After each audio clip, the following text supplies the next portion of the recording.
Now, you might notice a couple of subtle changes on the Steve Dangle Podcast panel. Steve, the beard that was there since the playoffs has been cut down slightly, with the exception of above your upper lip. Jesse, who always has a beard, is only sporting a little bit of stubble. And me, who really never has much of anything because it never looks good. Listen, I'm growing the stubble out because today is the day we select our mustache for Movember, okay? And remember, Movember mustaches can be creative. They can have some stubble, they can have length, they can have twirls in them. You can do whatever you want, but we're gonna choose our mustaches based on hockey players. Okay? Do you want me to start? I'm not choosing a hockey player at all. Okay, or sports people. Yeah. Okay. Sports. So should I start with mine or yours? Go ahead. All right. Mine is gonna be former guest and a subject of a Ken Reed book, Mr. Dennis Marouk, the forgotten 60-goal guy. I'm going for this. This is why I'm growing out my beard quickly now, so that way when I shave it into those beautiful chops, it's a great handlebar mustache for anybody listening. When you grow, it's going to look good right away. When you grow handlebars, it's actually unreal. It looks good. Yeah, right? Very good. My wife does not believe me, but it's great. Yeah. Okay. So what are you guys doing? I can go next, Steve. By all means. I was thinking Walt Frazier, who has Jesse, who has the New York Knicks gray. He has the kind of the mutton chops that come down to the chin area. The chin is left blank, and then he has the mustache. Now, are they going to be attached? His Walt Frazier's don't attach. You don't have to have yours attached. That's Civil War general territory. So I was thinking of doing that. Also, Patrick Ewing had a very famous mustache as well. So I can do that really 90s mustache where it's just kind of the slim one. Buddy. So I'm debating one of those. I might do the haircut as well that Patrick Ewing had. I'm looking forward to you growing that in like 4 days. Yeah. Jesse, you I'll got have it by Friday. You got to do the mutton chops, dude. The Walt Frazier? He has to, right? 1,000,000%. That is try. okay. Now, Steve Dangle, you're the final guest. What are we doing? I have a fully intact mustache because I'm cheating. I don't give a damn. You started early. There's nothing wrong with that. It takes too long for me to grow it. I go through this every time I try Movember. All right. I am not doing an athlete. I'm going with the only mustache that I can grow, and that is Snoopy's brother. I forget his name. Snoopy's brother. Snoopy has a brother? Snoopy does have a brother. He lives in Arizona. I remember that about him. Spike. His name is Spike. Spike. Did not know that. He looks very sleepy all the time, and he has a mustache that barely looks on purpose. The hair's not really long. Yeah. So Snoopy's brother Spike actually has a mustache that is longer than one I could hope to achieve. But it is the closest thing I can He also looks like he had a bunch of edibles. I mean, I wasn't going to say that, buddy, Jesse. Have you been to Sedona? Legit. I went to Sedona for my first honeymoon, and let me tell you, there's some edibles being I've never... Is it legal? Some other no. Oh. Sedona's just a weird place. So donate to our campaign. Yeah. So instead of it just being me this year, it's going to be all three of us. It's going to be an SDPN collective Movember challenge. We raised over $7,000 thanks to you last year. We're hoping to raise more this year. By the way, that put us in like the top 1% of all people that raise for Movember. So we want to kick some ass this year with it. If you got a couple extra bucks to spare, obviously the page is in the link in the description, and we're really looking forward to it. And there might be a surprise fun interview towards the end of the month too. Oh, fun. That we are booking, but I'm not going to say yet.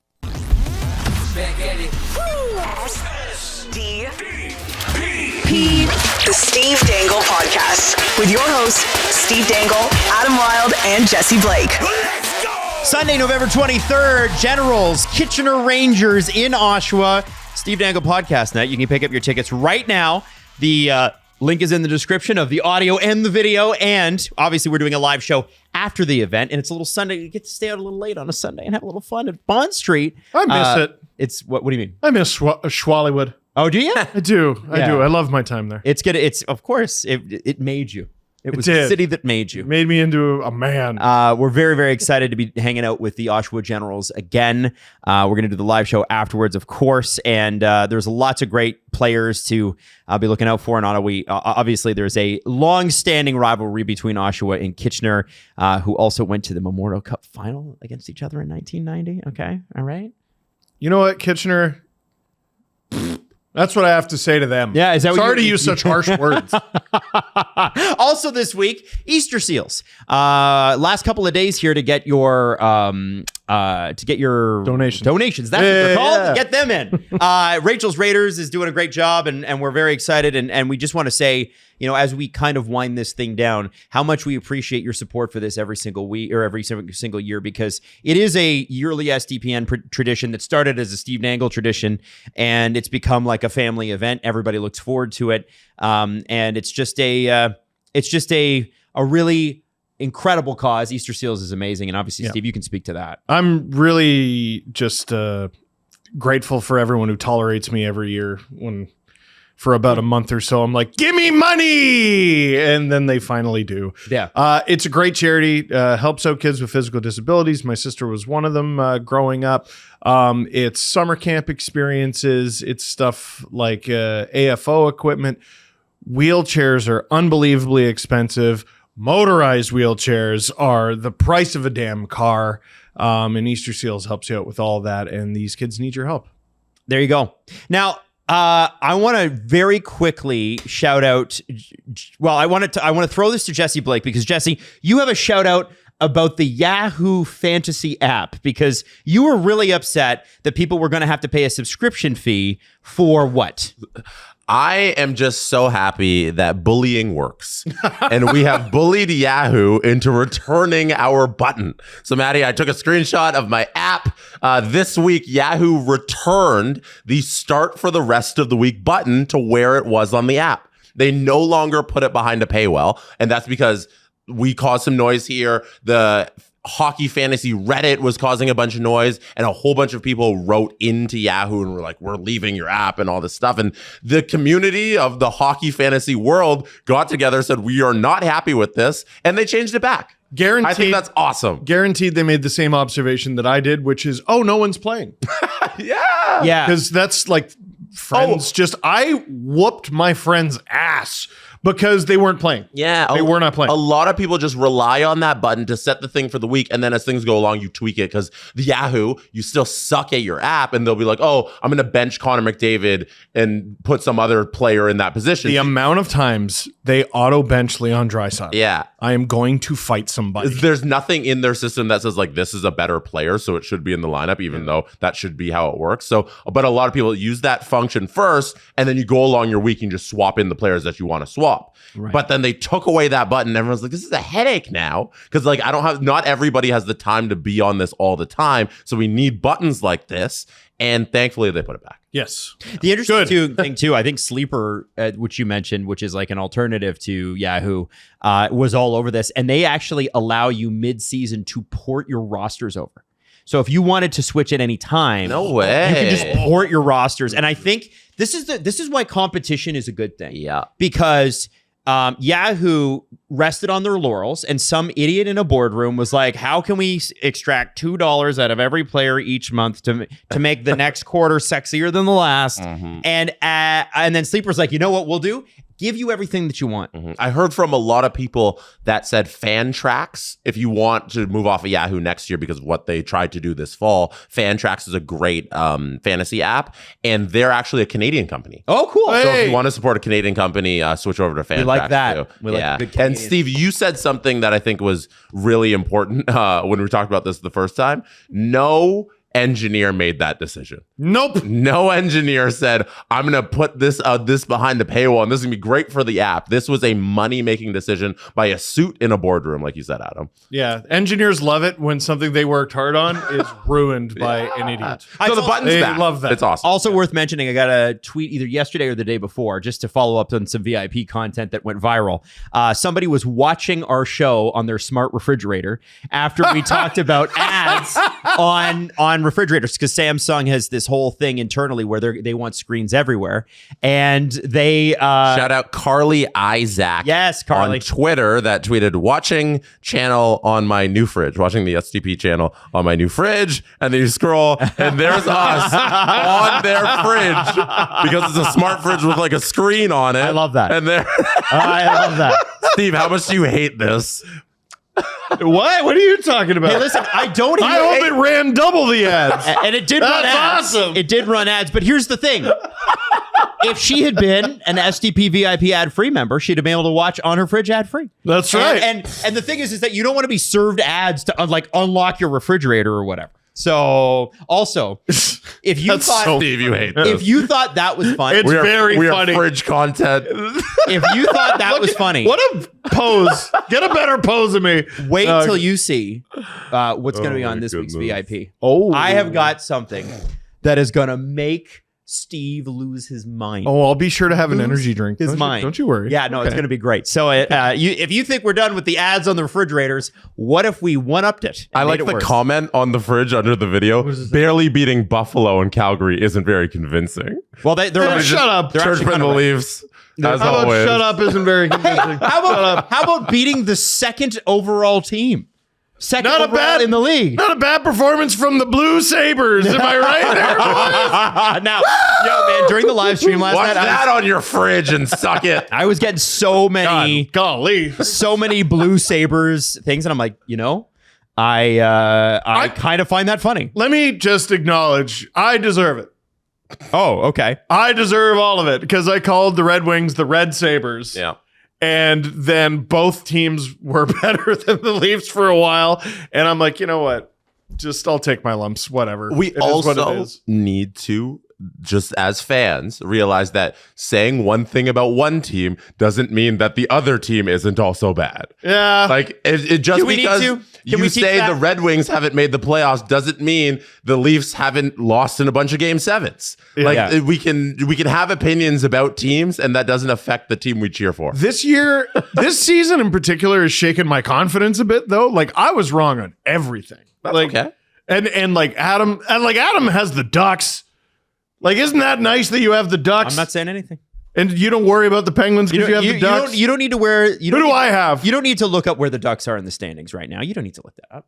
You shouldn't. You don't need to look. By the way, it's I only was- the end of October. I was listening in the car when you talked about your devious plan.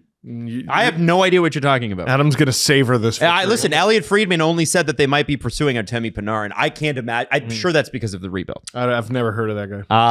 I want to talk about the Leafs game last night because the first two periods were as depressing as it gets, and so many takes, including my own, about Me. hey, this is bad. Now everybody puts it back on the Mitch Marner thing, and I have said this from the start of the season when they started playing like this.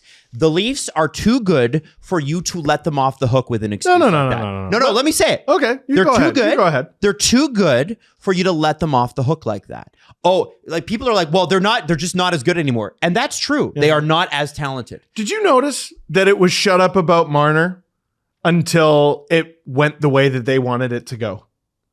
Did you notice that? I didn't know that. No, shut up about Marner. That's still want enough people to shut up about about Marner. I've had And the enough Leafs about get off to a tough start. Vegas is doing great. And well, guess my entire personality Is is going to be Marner now. now listen. They won. They won.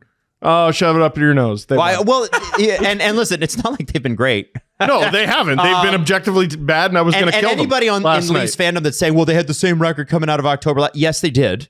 But they looked a lot better last October than they did this one. All of life is a comment section. No one watches or reads anything. My point, though, is always, what we saw from the Leafs in the third period yesterday was what I believe that they can be. Auston Matthews, they posted his post-game speech on their Twitter after the game, and he said exactly that. This team, and I kept saying it in the chat, this team is too good, too talented to play this bad. This is all down to motivation. It's all between the ears. And you know who said that last night? Craig Berube. It was one of the craziest switch flips I've ever seen the Leafs do. Ever. Like, Berube nailed it. Like, okay, you're down 2-0 after one. That's not ideal. It's not good. You're not happy about it. You have 40 more minutes in your building. Score early in the second, get back in the game. Or like put together some good. You're not going to win every game, and you're not going to play well every night. But look like it, for the love of God. Look like you're trying. And Berube saw what we all saw. Oh, they're dogless. They have nothing. They don't play for each other. They don't play like they earn a paycheck. They don't play like they like the sport. Like, That's very true. It's a listless, sad group when they're playing like that. Which is why, like, I tweeted during the second period, I was going to go off. Like, I was like, what did all of you pay to be there? Like, if you're at this game right now, tweet me what you pay. And like, the average experience was like $150. Hayden and I were going through that too. And he said to be standing room, it was $85 plus a $15 Ticketmaster because we can fee. I would never. I've paid for one Leaf ticket this season. I'm going to go sometime in December because my son wants to go. I would never pay to watch that product. What they put on in the first two periods? No. Oh, but you're a Leaf fan. Yeah, I got a TV. I'm not going downtown. I'm not paying for $75 for a popcorn and $400 for a nosebleed or whatever the hell it is. For that, 16, 17 Leafs, I'll do that. Even last year's Leafs, I'll do that. Which wasn't the most glamorous product, but they won. You know? What they've put on the ice a lot of nights, I'm begging them for a back-to-back performance. The game against Philly was legitimately good. Mm-hmm. And I just don't know what that was. And I am heartened by two things. They came back and they won. Mm-hmm. And they have that in them. And the coach isn't satisfied. And the team isn't satisfied. Thank God. Jesse, I want to talk to you a little bit because for anybody that doesn't know, and there's a lot of non-Leaf fans that watch this show, the Leafs played some of the worst hockey we've ever seen them play in the first two periods and then came back and won the game. They were down 3-0. And they scored 4 unanswered starting at the beginting of the fourth period, or the third period. Outshot 25-8. I was just going to get to that. Sorry. Outchanced, shot attempts midway through the second period. Do you understand that you never miss anything? 33-11. It's hard for me to contribute. You never miss anything. You just contributed. No, I didn't. So, Jesse, you're at the game. You were there. Mm-hmm. Okay? I've gotten a chance to go back to games because the Blue Jays are over. Yeah, so you can be a reporter again. So, reporter Jesse, first two periods, podcast guy who they let sit in the press box. Tell me what the press box was like. First two periods versus the third. It was done and over. Like, everybody's preparing their stories of like wholesale changes. What is wrong with this team? Where do they go from here? This is a disaster year. This is the tipping point for that performance against Pittsburgh. This is one of the turning moments of this franchise entirely. We were getting texts about, like, do they look at the coach? Do they look at the GM? Mm-hmm. And I'm like, oh my God, are we there already? That's where it was at that end of that second period. And I thought at the end of the game, Craig Berube's post game, and you mentioned some of those comments there. We can play it here because it was one of, I don't know if I call it strange, but one of the more peculiar post games that he's ever given because it was completely unsatisfying for him as a total hockey game. Oh, and he was just dumbfounded by his own team. He says here, I'll play it, but like he says, I don't know why we didn't come out in the second period. We're down 2-0 and they didn't perform. So I can play it here. Hang on one sec. I just want to say one quick thing before you press play. That is the most Sam the Eagle that Craig Berube's ever looked.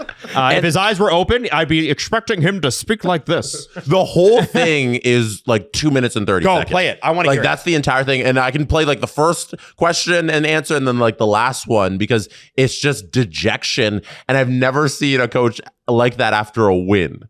You know? So here we go. What's your level of frustration? Yeah, I was good. What? Yeah, I didn't think the first period was that bad, but made a mistake on the first goal, second goal, it's a bounce. But what upsets me is we come out in the second period down 2-0. You think we're going to make a push, and we didn't. And they controlled the whole period with the puck. So those pauses that he has there, he's short-circuiting. He's thinking, is like, how do I say this that they just didn't show up when I wanted them to show up? And he's getting to that second period, and he finds like they down 2-0, and he finds a way to just say it in the most PR nice way he can say it, where the PR guys don't have to have a conversation with him about like yelling at the team in front of the public. So, and he finally gets to those words and he lands on, we're down 2-0, and they don't come out. Not to be dramatic or anything, and again, reminding everyone watching and listening, they won this game. But that is how a coach speaks shortly before they're fired. It is. Like, I think Craig Berube is a good coach. I'm not saying he should be fired or any of that. But when a coach is fired, it is often because they're out of answers. And he's got nothing. I got nothing. Anyone who watches this team has nothing. And that's why I think we're grasping on to like easy storylines. Like the Marner one. Yes. It's a joke. What the So you're down 2-0 in your own barn. So he gives, I think, the best answer at the end here. So that was the first answer. And the last one in between, just like a minute of more. I don't know what's going on. And then he finally says, I think it's mental. So I'll play that for you guys. And two, Carlo laid it on the line there with the goalie out, a couple blocks. I mean, there were some good blocks by our D. They, did a good job there. How do you want the group to feel about this game coming off it? What sort of emotion? Well, you always want to feel like, and this happens throughout the season, it's a good comeback win, right? Like, guys played in the third and did what they're capable of doing and came back and won a game, and that's a good feeling. But, we have to understand that you're going to get down in this league at times by a couple goals or whatever, bounces, whatever happens. And it's the response that's needed to get back in the game. Now, we got that response in the third. I don't understand why we never got it right away in the second. That's the frustrating part. You won't let it go. And good. That's all mental for me. It's all mental for me. And that's where it was over. Like, there's no more questions to be had. What else do you say? That was it. He's going through it, and he doesn't know. It's just, I know you have it in you, and you showed me it in the third period. Where was it in the second? I would Get love your heads in the fucking game. I would love to know what button he pushed. Well, Stoller said after the game, Jess, that he said some stuff and that we had to use our imagination. Yeah, so the guys there, the reporters asking the questions, they tried to get it out of Austin. Austin wouldn't say anything. McMahon wouldn't say anything. He was talking too. And then Stoller was finally like, yeah, Chief came in, he said some stuff, but I'm going to leave that in the room. Or you can use your imagination for what he said, which is fine. I don't need to. I want to know word for word. I would love to see video of that, but like, I assume he pushed that button at the first intermission down 2-0. Like, you know what to do and get out there and win. Yeah. And they didn't do it. Again, what's wrong with you guys? You don't want to latch on to the easiest possible thing, but it literally seemed like they did not try, and then they did. That's all. That's the beginning. What else do you take away from that game? They dominated Pittsburgh. The shots were only 12-12 in the third period. But when the Leafs overwhelmed the front of their net, there was no answer. When Willie scored that backhand shot that from the front of the net, like you're talking about, he just wires a backhand in there. I'm like, this is an all-star game for you now. Where was this in the first two periods? A couple of their goals were rock stars doing rock star shit. Like, where's the rock star shit the whole game? I totally agree. Jake McCabe has so frequently been the only Leaf with blood in his veins. Yes. And that pass to Matthews to get the whole party started. That game is probably a 4 or 5-0 ass kicking without that. Mm-hmm. Yeah. That was awesome. And that's a finisher finishing. Thank God. Nylander had the rock star backhand, but that was born from hard work in front of the net. Yes. Third goal is a Willie blast, but it's the hard work of Matthews that gets the party started. And OEL has been fucking great to start this season. And then what's the fourth goal? It's Robertson working his bag off. Holy shit, have I fallen in love with this player. And McMahon goes where goals are scored. And this is, by the way, that's his first point. This was the 9th game he was going to go pointless. No goals, no assists. I mean, he's lucky he wasn't scratched that game, and he's lucky. Well, we he's were not gonna talking be about scratched yesterday. tomorrow. He might have been. That was the narrative of us before the game. Is McMahon? Hey, maybe you can sit because you go through these dry spells, and then he shows up and he scores that goal. And like Willie on that first goal, when they come back and he scores it, he's doing the celly to the crowd. He puts his hand up, and it's rock star shit. Yes, and like even the Matthews on the PK. Like, that was awesome. Incredible. In the building, those might have been the two biggest pops of the night. Yeah.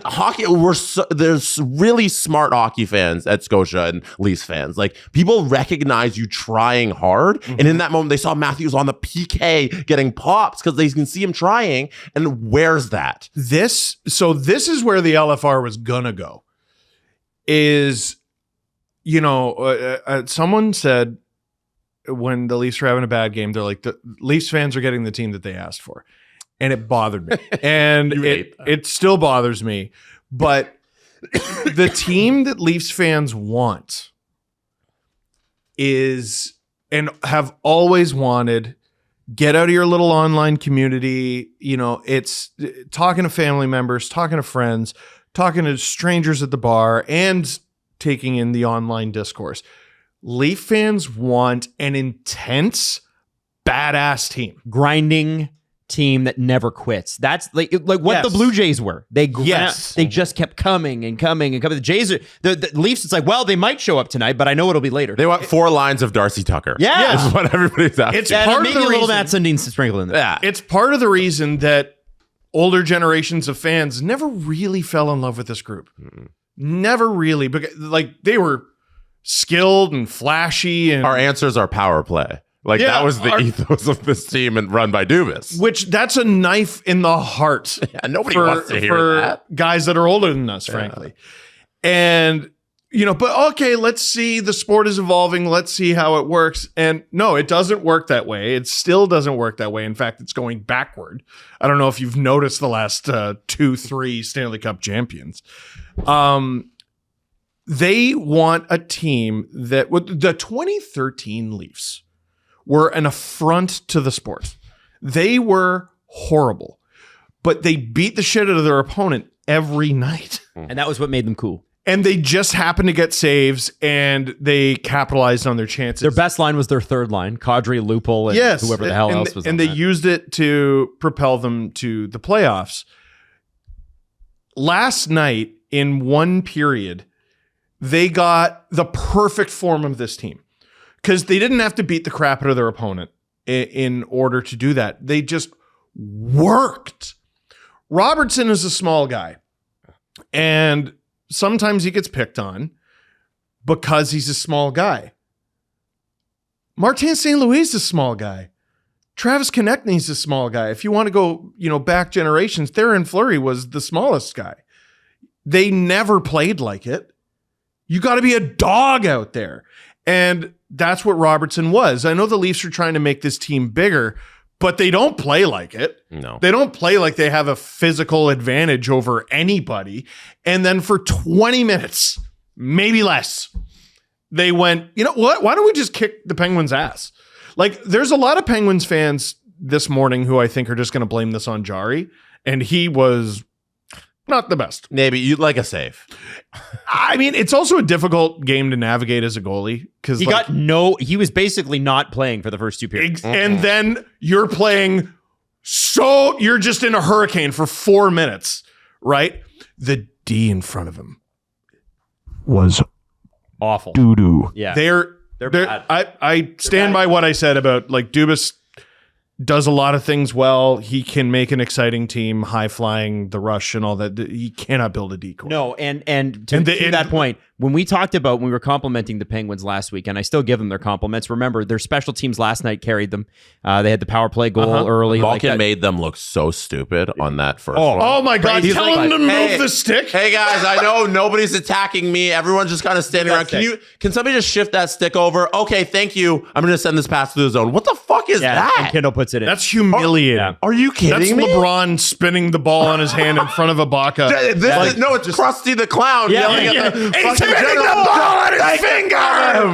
like, Malkin's standing there asking him to politely move the stick so I can send a pass? Yeah. Oh my You're god! a joke. And you're getting murdered by a kid who should legitimately be in the WHL right He can't drink in Canada. No. Our drinking age not is in Ontario. 19. Yeah, he's Or, really sorry, looking forward to the Ontario. Alberta trip. Yeah. No, Like- go out to Quebec and maybe have one. Tie one on. the craziest thing.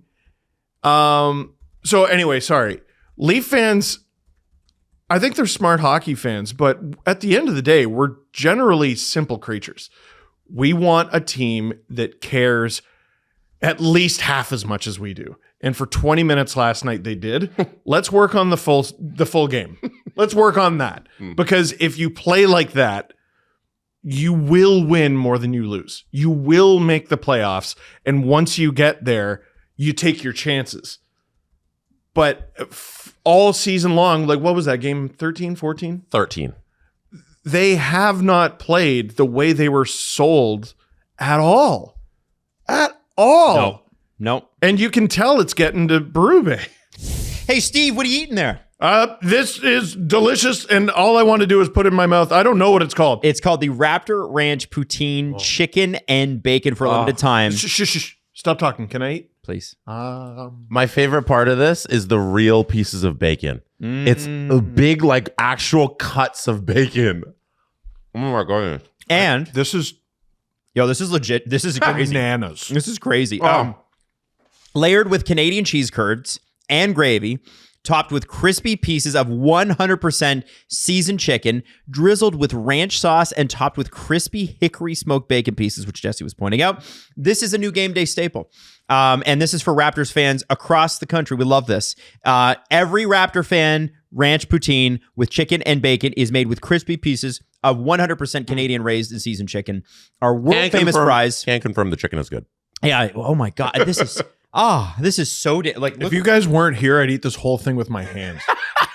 This is awesome. Like we already know McDonald's has the best French fries, but they just made them better.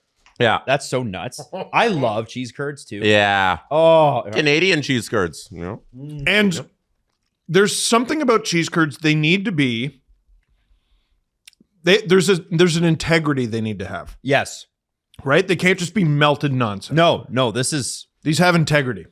They're holding their shape. So here's the deal. Check it out at participating restaurants.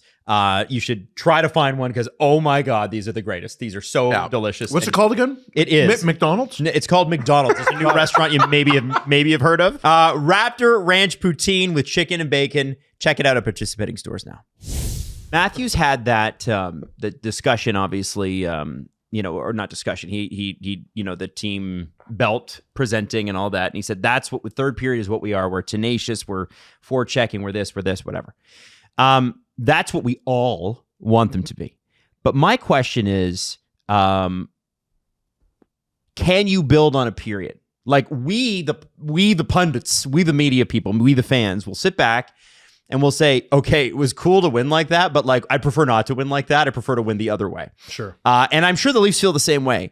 But when you're an athlete, you have to do weird things. And you have to be like, that's the period. That was the moment. It was like, we didn't get tickets to U2, so now we're going to win 12 games in a row. You got to build on something. So can they? And what's interesting about today, okay, is there is wholesale changes in the lineup. So, what would have happened in Leafs past is, hey, they came back, so the lineup stays the same. Berube's not playing like that. Nyes, Matthews, Nylander is now officially aligned. That was the first time they looked the way they ought to. They were dominant. Robertson, Tavares, McMahon. Hell yeah. Like Robertson's been a dog. By the way, 5 points in 3 games since he got elevated to the top 6. I think he belongs. Look at all the guys who are in the rotation to be in and out of the lineup. Yeah. You don't even bring his name up. No, No, but Steve's been saying that like he can't play in the bottom 6. No. He's not a bottom 6 guy. Either he's in a top 6 forward playing in a premium spot, or he's out of the lineup. And now he's found his top 6 spot. So I think it's great. Not for everyone Rob. can do it. Joshua Waugh Michelli. So Michelli will draw back in after sitting for a game. He got healthy. He's still looking for his spot. And Scott Lawton is looking like he's going to play tomorrow night with Domi finally on the wing and Steven Lorentz back in the lineup. Now, I want to say something. I like what Berube's doing here. I'm sad to see Sammy Blais not in the lineup. I know he'll cycle back in. He took a bad penalty. He did take a bad penalty, but I have really liked him. Yeah. So I know he's not going to be the straw that stirs the drink. I get we're debating a fourth line winger, but I'm just, let me point something out though. So Carlo's not there today. Murmis is with Riley, which I assume he won't be during game situations. But if Carlo can't go, they have too many players on their team right now. Mm-hmm. They have 3 extra forwards and an extra D. You're only allowed 3 extra players. I kind of like the Hunger Games thing going on. Well, the very easy solution, and a lot of people won't like hearing this, is Cowan going down to the Marlies. And I know the answer keeps going back to, well, Berube likes him. He didn't last night. He wasn't a major part of that third period. No, he wasn't. I'd love to know what his ice time was. We can look that up. And again, it's not a shot at the kid. I think he's going to have a very long, great career. But they have way too many guys. Even if you send him down for a month, you can bring him back. December. Hell, a couple days even. Right now, I don't know that his roster spot is so secure that you can't send him down to the Marlies for a little bit. I wonder if Carlo's block shot at the end of the game hurt a little bit more. He's not in practice. It wasn't great. Yeah, and if there's the extra roster spot. I'm just guessing, though. And by it wasn't great, I mean, it might have been his most glorious moment as a Leaf so far. Mm-hmm. You saw in the group chat, I was livid. Last night, I was like, who is this person? I cannot believe this person was a Boston Bruin. Holy shit. And then last night, you're like, oh, there he is. 10:42 Easton Cowan played last night. How much of that? Total. What's that? Oh, yeah, that's total. So that's low. Yeah. How much in the third, Jess? Do we know? In the third, I can bring it up. Okay. Yeah, if you really want. Yeah, I'm sorry. It's sub 11 minutes. It's just not a guy you have to have. Sammy Blais played 8 minutes. Okay, well, there you go. And I think after that penalty, you're not playing him much. That's not great either. Not great either. And oh God, I'm really excited for Lawton. I really am. One thing they could do if they really wanted is reunite that line that did so well for them in the preseason, which was Lawton centering Lorentz and Cowan. They could do that. Mm-hmm. But if Carlo can't go, they have a decision to make. I'm excited to see what Lawton brings to this lineup too. You mentioned it yesterday, a little bit of scoring punch. Little bit of attitude. He is beloved in the dressing room, was from the moment he got there. Great Same thing utility in Philly. guy, just has everything. So, they paid a first round pick and a prospect for this guy. Obviously he's missed the first month with the foot injury. It's going to take, I do want to temper people's expectations. Sure. This guy's missed 14 or 15 games. It's going to take some time for him to get back up to snuff. So you're going to start to see people go, oh, Lawton still sucks, blah, blah. Yeah, I want it. Let's talk in 4 weeks. Yeah. And on the goaltending, and I think this is key. Quick note, Steve asked, I want to answer the question. In the third period, Easton Cowan played 1 minute and 58 seconds. Yeah. Oh, boy. He had 3 shifts there. Yeah. That's enough of In that. the third. So That's enough of that. 3 shifts in the third, 158.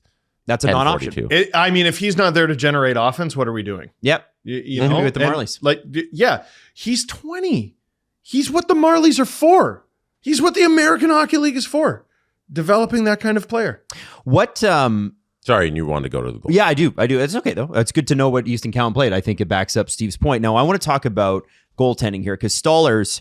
I was really surprised by the second Ben Kindle goal, and not because it wasn't good. I thought he was amazing all night. What a pick! Power play blast. 11th overall pick, WHL player last season, like crazy. He's 18. I can't believe Both his parents are professional soccer players. Wow, so believe it runs in the family. I think his mom played on the Canadian national team, and then his dad was a Vancouver Whitecaps player. Yeah. Wow, So that's really cool. Unreal family. So he looked amazing last night, but the second goal, this is the goal where it flew out of the air, and that was the second Penguins goal. That was his it first. was his first goal. Yeah. Okay, so there's a couple things about that goal that I didn't understand. First off, when they credited it to him, the only thing, the Amazon broadcast only showed one angle. So apparently the local Pittsburgh broadcast actually had a bunch of different angles, according to our chat. So I didn't get a great look at, because the Leafs defenseman is blocking him. I didn't get a great look at where he touched that puck, because to me, if he touched it, and I'm not even sure he did, it would have been with the high stick. Now, beyond that, even if it went off his glove and in, it's still not a goal, right? If it's off your glove and in, it is not a goal. It's off your body, it's different. It can, I believe, go off your glove, but not if you go like, shove it in on purpose. The part that I didn't understand really, so whatever, he gets the goal. I didn't understand how because the shot was, the reason it bounced up is that Stolarz had it in his left side glove. It popped out of his glove, went high, and then went to the other side where Kindle pushed his blocker back and spun him around. And I'm curious as to how that's not goaltender interference. The Leafs, it might be, Adam, but you got to challenge it. And the Leafs are probably gun shy about that.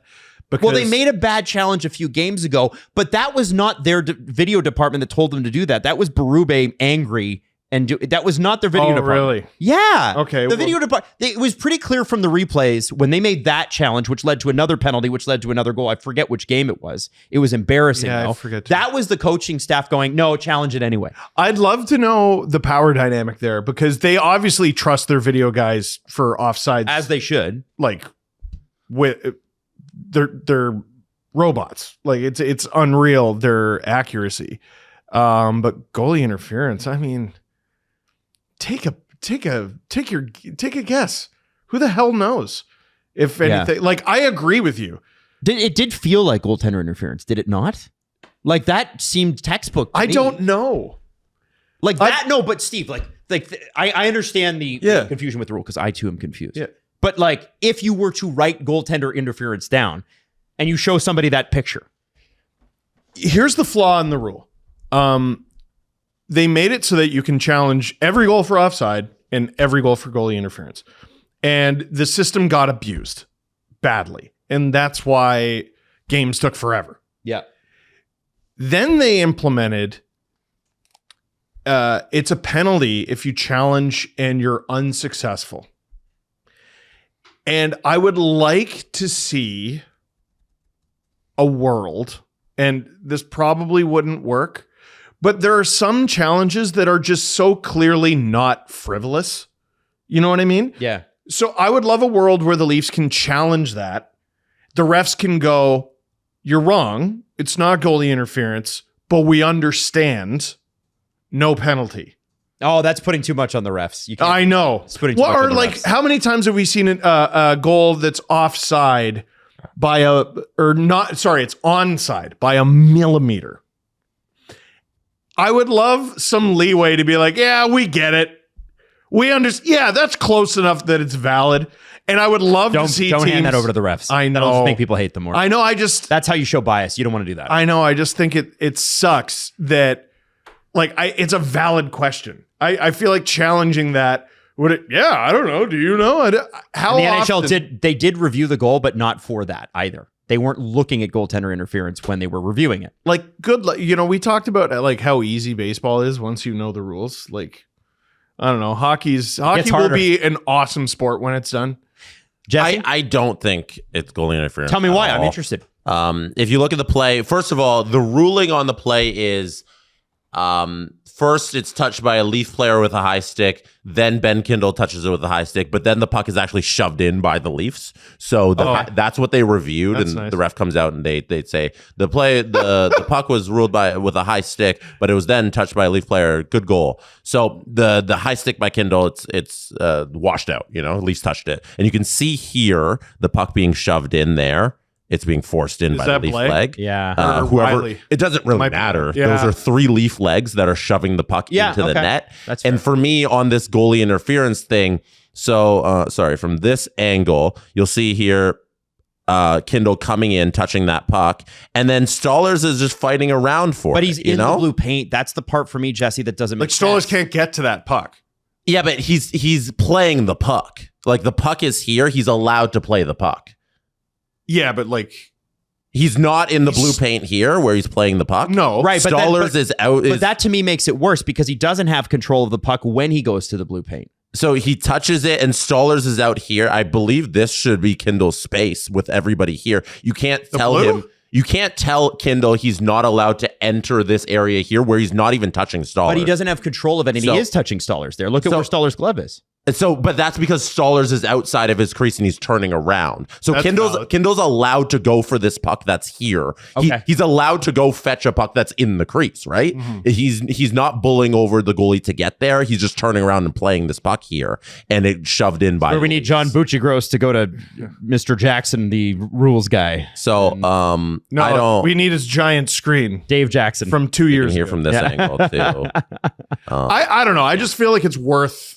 I feel like it's a legitimate challenge that no one should be punished for. Is all I'm saying. Clarification. But anyway, listen. The NFL has a replay assist, a thing they call. They just go to the replay and they're like, "Oh yeah, that was actually fix that call," and they just do that. So the NHL should have that system as well. Did you notice that the shots were 5-4, and they would have been 6-4 after that? So this just emphasizing Berube's point. 2:06 left in the first.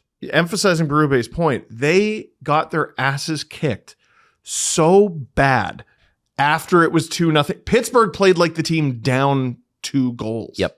I agree with Berube that the first period wasn't like that bad. No. They're down 2-0, but like it's not death. They didn't generate much, but they didn't allow much, which we saw plenty of games like that last year.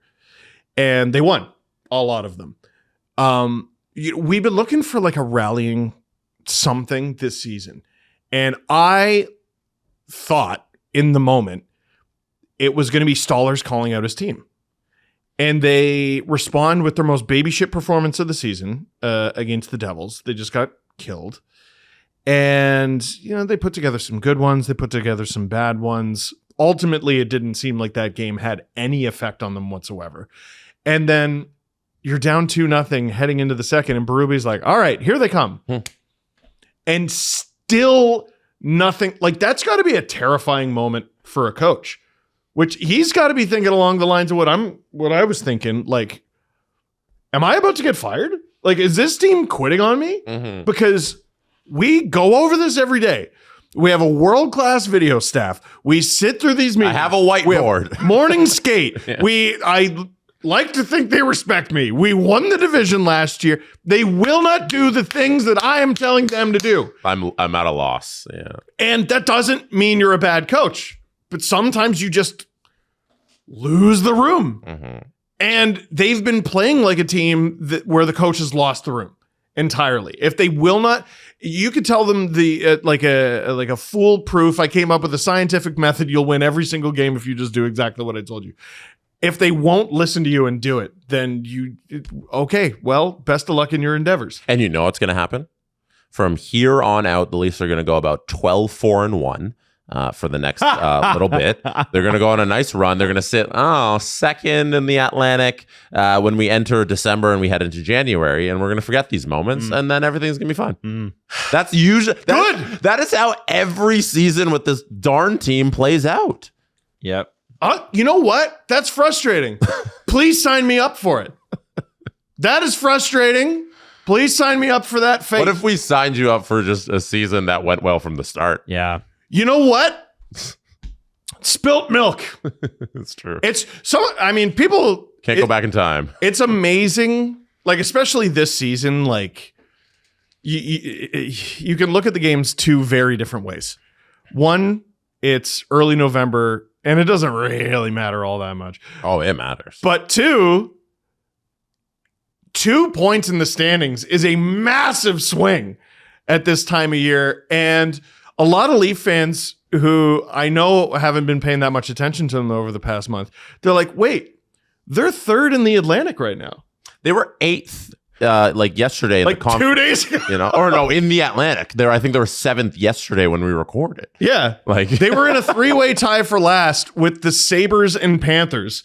Try to figure that out at all. What do you take from that information? A team that you expect to be there and the Panthers, And also you're by tiebreakers below the both of them. So now they're 7, 5, and 1 or 2 or whatever it is. I don't have to guess because you can just look this up. So on November 2nd, the Toronto Maple Leafs were 7th in the Atlantic. When we sat there on September 2nd and looked at the standings. Now we go to September 3rd, or November, I keep saying September, November 3rd. They are 3rd in the Atlantic. Let me spin this. They're 3 points out of first.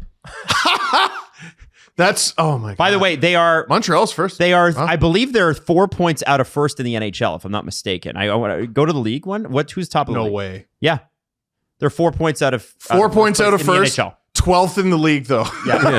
Yeah. Tied for 9th Isn't that with funny? Adam Wild's Anaheim Ducks. That's right. Yeah, there's a lot of swings with one win here. Well, of course. So, right? yeah. Like, that's why it's so... That's why every game matters. That's why people were posting like, oh, the Leafs are 7th in the division. Like last night, I'm like, guys, come on. You're being insincere. Like, No, they're being funny. Which is sometimes the same. Yeah, I suppose. And listen, I'm guilty of it too, but I'm like, okay, like I'm not 23rd in the league there. behind the Bruins. Start of business day on Monday. They moved up 11 spots. And then now you One win. start of business day today. They're up there in 12th. So yeah, That's when anyone crazy. tells you 6-3-1 2-game winning streak. when anyone tells you the first month doesn't matter, show them that. Yeah. Like it's so much easier to get out to a hot start and then play pretty good hockey than it is to play like shit and then play all-star hockey after that. It really is. We've been talking about the Vegas Golden Knights being a wagon to start the year. Yeah. Exact same amount of points as the Leafs. 2 less games, to be fair, but 15 points. Leafs got 15 points. Holy as well. high event, too. Like, you look at they're tied with Dallas, who has 33 goals for, 36 against. The Leafs are 47 and 47. Holy shit. They got to be one of the worst teams in the league goals against. Oh yeah, they are. Oh my God. By the way, funnily enough, William Nylander leads the Toronto is top 10 worst or bottom 10, I guess is William Nylander now leads the league in coolness, but also in points per game for minimum 7 games, according to James Myrtle. Like, hilarious. It's just hilarious stuff. So if you haven't been paying attention, you've missed a lot so far. Yeah. It's been a wild start. Now we have to go to our Ready, Set, Forward performance of the night. Ready, Set, Forward performance of the night brought to you by F150. Go to Ford.ca/F150 to build yours, whether it's for work or for family or for play or for all. F150 is for you. Now let's talk about our performance. I'm going to start. I know that's rude of me, but I must. Oh. I must talk about a warrior who is also on my fantasy team, so he makes him more important. Here it is. Okay, but I benched him this week. Oh, Adam! No He wonder had a they perform crazy well. night last night. His name is Brock Besser. No. What? Brock!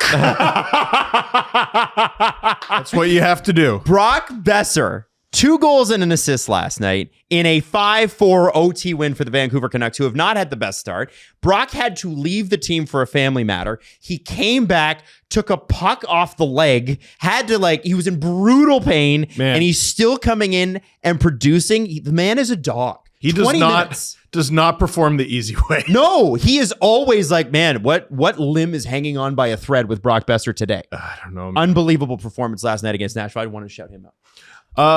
Do you want to go or should I? I can go next. Okay. Because I got to shout out this goaltender here who is a 9-10 so far in this year. He's 6-1-3. He's got an assist. Okay. But last night, he tried to tack on a goal. Joey Decord in a 3-1 game against the Chicago Blackhawks tried once and then twice to hit the empty net at the other end of the ice. And I want to just shout him out for going for it because we ask hockey players to be more fun. And here's Joey Decord twice shooting at the empty net, trying to go for the goalie goal. We actually had 2 last year. I don't know if you guys remember. And Joey Decord's trying to be the first one this year. He has to be the best expansion pick that they made. Oh, yeah. You think so? Yeah. I mean, they got a quality starting goalie out of it. And a fun guy who likes goalie goals. Well, Indeed. Can I just say that he also posted on his Twitter last night? So Bleacher Report had both times he shot it. Okay. And Joey Decord said, shoot or shoot. Oh, nice. There you go. I love that. I If didn't you're know a that happened. goaltender, shut up, Steven. All right, Steve. First career NHL goals are one of my favorite things in the entire world. They are adrenaline personified. Dalibor Dvorsky got his first one, just ripped it on the Blues power play.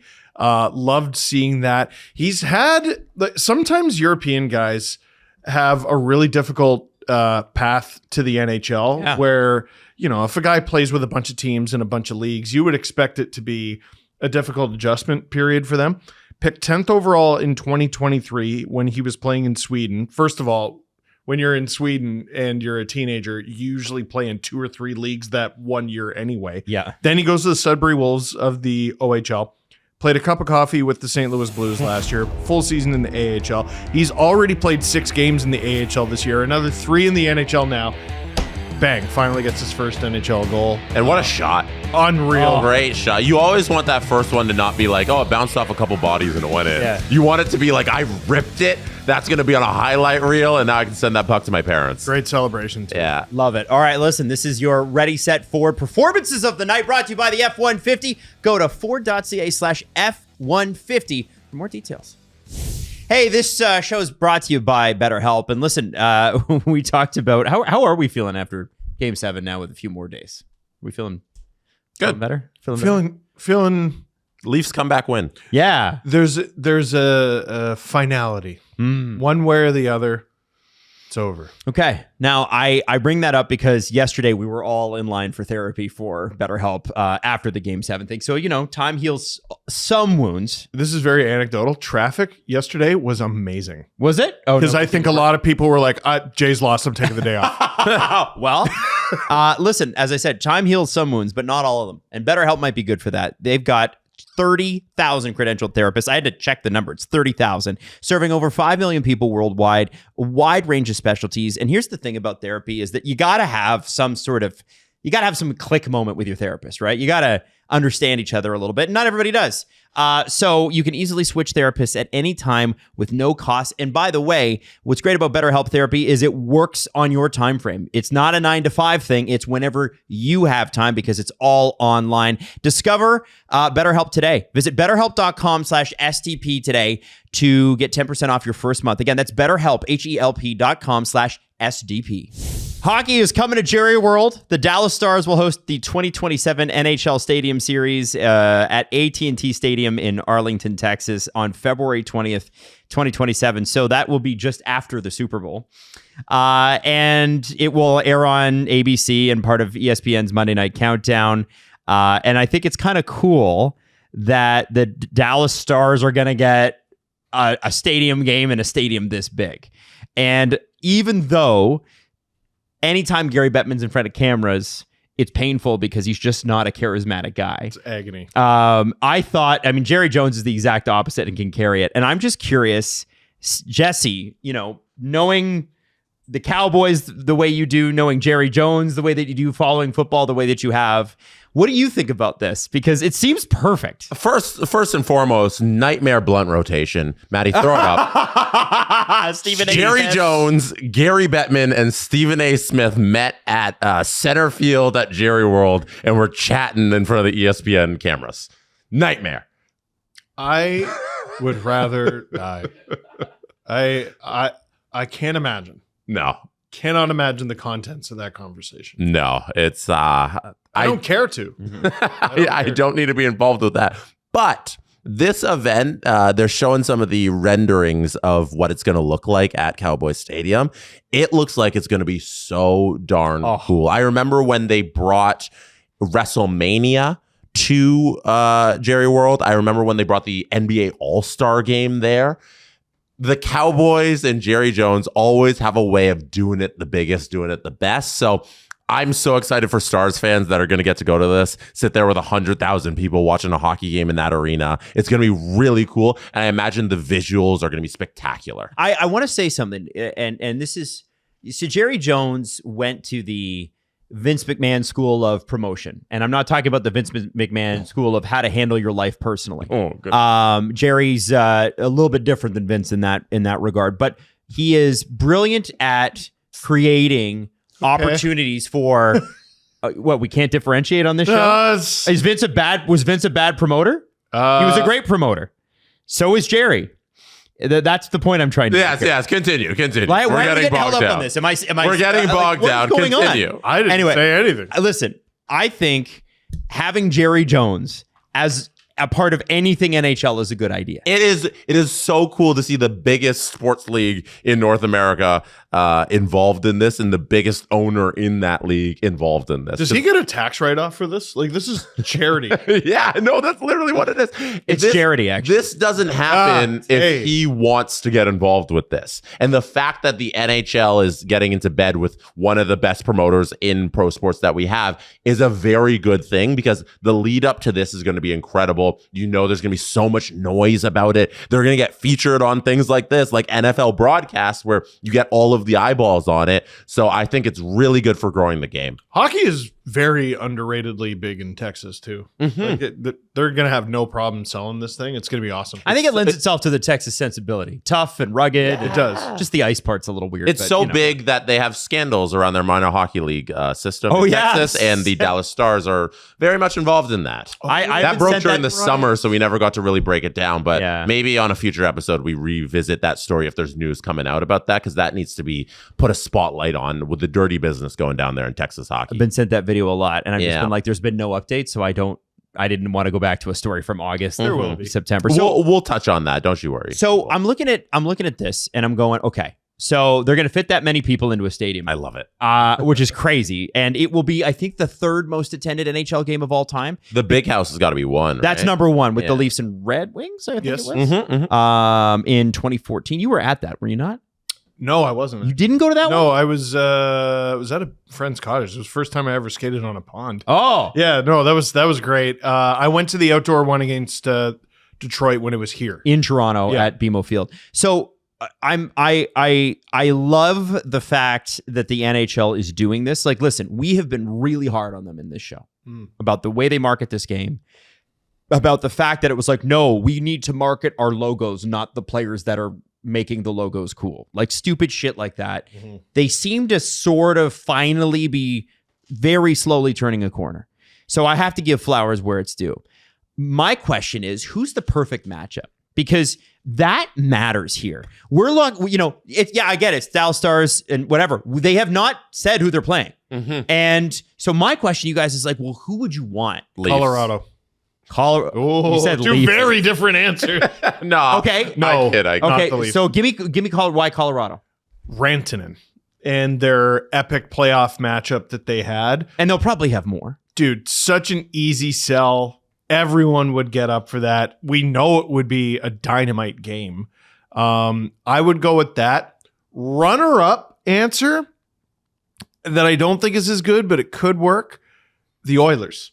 'Cause the Stars and Oilers had so many playoff battles for so many years. That's a good one. It has been a very long time, but Connor McDavid. Like, Yeah, put the best player in On the game in biggest stage, yeah. the Connor factor is a huge thing, and putting him on that kind of stage would be electric. Americans know Connor McDavid. Like, he is Yeah, somebody I who's would hope been so. marketed to American hockey fans heavily. I think that'd be a good idea to put him on that stage. I would play into the football side of it. I would go the Devils, because Giants Cowboys is one of the biggest rivalries they have in football. So you go with the team that plays out in New Jersey in the Giants, and then you get the hockey team that plays out in New Jersey in the Devils. So I was thinking about this too, and I have an odd choice, but it has less to do with the crest and the location and more to do with the person. Okay. And if Matthew Tkachuk is still playing for the Panthers at that point, I thought about those. Panthers. you know, he will have done the Olympics at that time, right? Matthews too is also a good choice because he's from Arizona, which is next door, but I don't think the Leafs are a good choice. No. But I thought two Southern teams that are perpetual winners, right? They're always in the mix to win. You got American Olympians on, specifically Matthew Tkachuk, who I think is the most popular American hockey player right now. It's not even close. And I just felt like if it were happening today, I might be advocating for the Panthers, not just because they're defending Cup champs, but because Tkachuk would relish this. That is what he loves, is something like that. You know can what I mean? argue it. You can argue And you can argue. You can also market it where hockey in the southern states is doing really well, growing really quickly. That's sort of like you could even call it like a bowl game, like it's the Southern Bowl, like something like that. You could You could build something around this because believe me, Jerry Jones is going to build stuff around this. Like he's going to create it. So I'm curious about that. How the NHL is looking at that. Are they looking at team? Are they looking at location? Are they looking at rivalries like Colorado? Or are they looking at personalities? How do you mix that in? How do you choose that?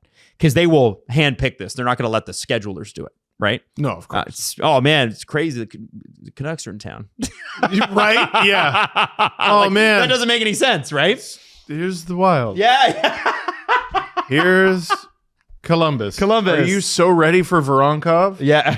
Like, who has been good? Yeah. Like, I to me, Colorado is my number one pick, but I like the justification you've thrown out for pretty much everyone. Yeah, it should be a really, really exciting game. I am curious about though, because there's that, one of the most famous things about AT&T Stadium is the bright sun scorched sort of thing. Like they have the windows set up so the sun will be in your eyes when you're playing the Dallas Cowboys. I could not know less about this. So they have this humongous window that's to help them brighten the stadium. Now they could have done this a million different ways, Steve, but they did it so that the opposing team has the sun in their eyes basically for an entire half, right?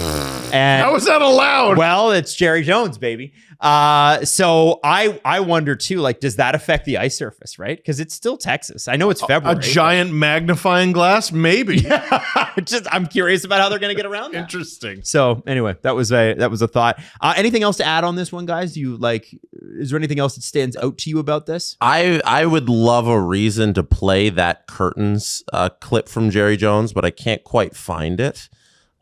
He has an unbelievable reason about talking about the curtains in Cowboy Stadium and why they don't put them up, because they can block out the sun. There's curtains there. They use them for like when WrestleMania is there, they'll put up the curtains because they can't have the sun blaring in.